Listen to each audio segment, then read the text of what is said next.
Welcome to episode 2 of our series, Why Christians Should Keep the Law.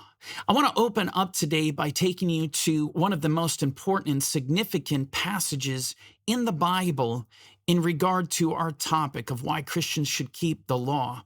This particular passage is embedded in what I would call one of the most iconic and memorable passages in all of Scripture. It's the Sermon on the Mount. And within the Sermon on the Mount, do you know what Jesus talks about? He talks about the law, and he talks about it in the most profound way. And what better way to really build this series than upon the words of Jesus? And this will be instrumental. We are basically building upon what we covered last week. We're laying a solid foundation here.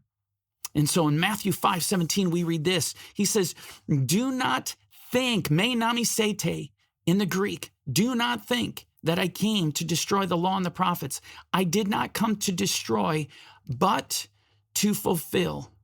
Now I'm going to tell you, this is a loaded statement.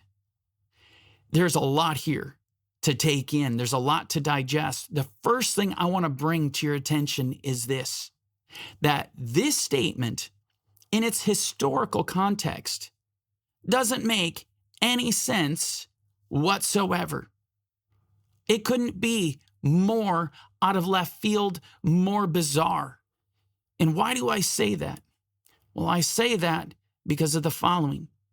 In the first century, the Jewish people were looking for a Messiah that was not only not going to break the law or to destroy the law, they were looking for a Messiah to uphold it and furthermore, teach it, which ironically, literally what Jesus is doing. Their expectation was for the Messiah to do just what Jesus is doing in Matthew 5. Incredible. You can read the prophets. The prophets talk about how for out of Zion shall come forth the Torah, the law, and the word of the Lord from Jerusalem.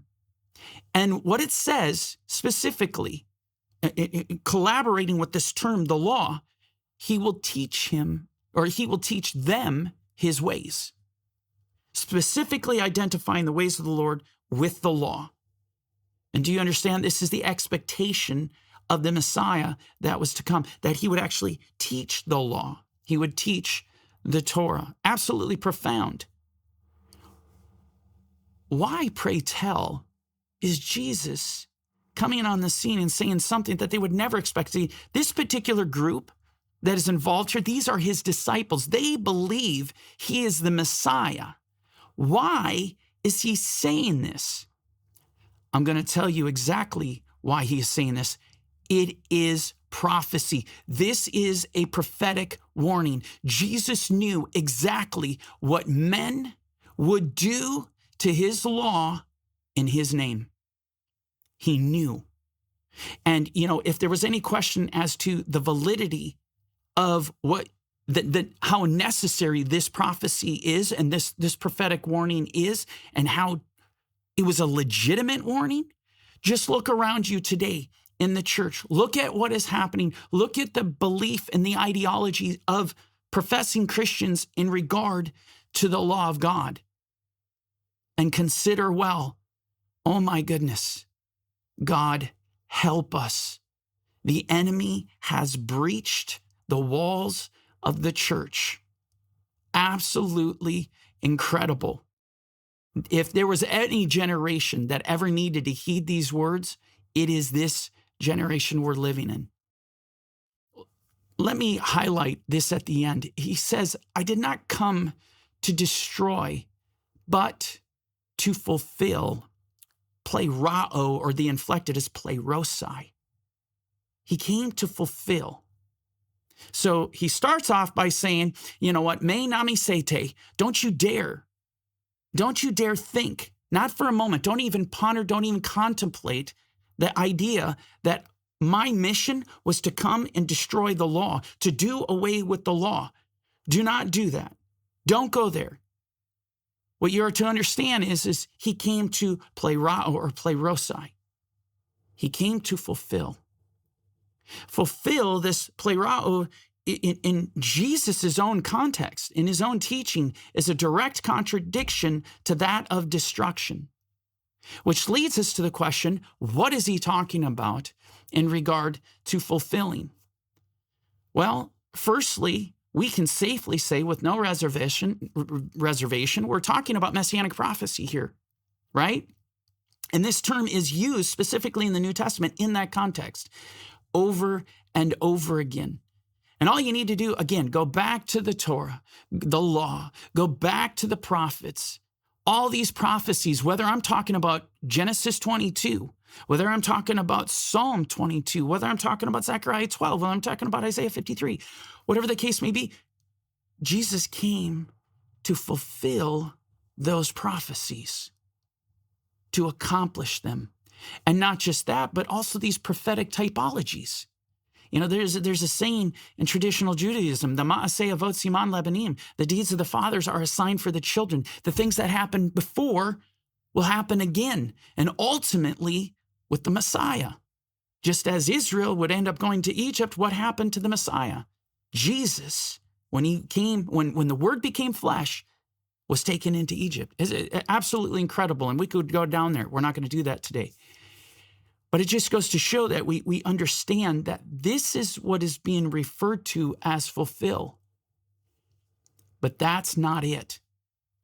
There's more that he came to fulfill. For the first time in human history, we've got to see what it looked like for a human being to actually fulfill the law and to do it perfectly, without infraction, without sin. We are told he made him who knew no sin to be sin for us. The writer of Hebrews says he was in all points tempted as we are, yet without sin.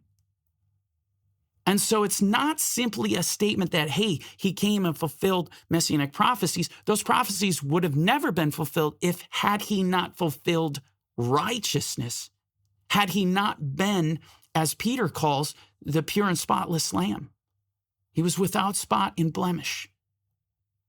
And so, you know, I'm really emphasizing this point of what it means to fulfill, because today there are many Christians who interpret plerao, this aspect to fulfill, as, wait a second, Jesus fulfilled it, so then it's done away with.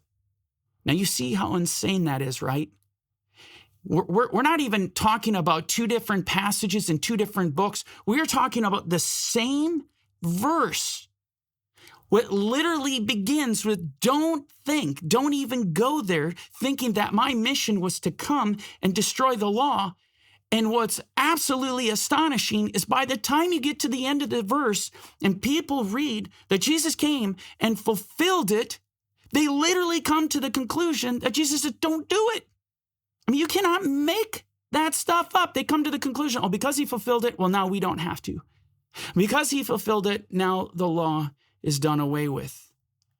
Oh my goodness.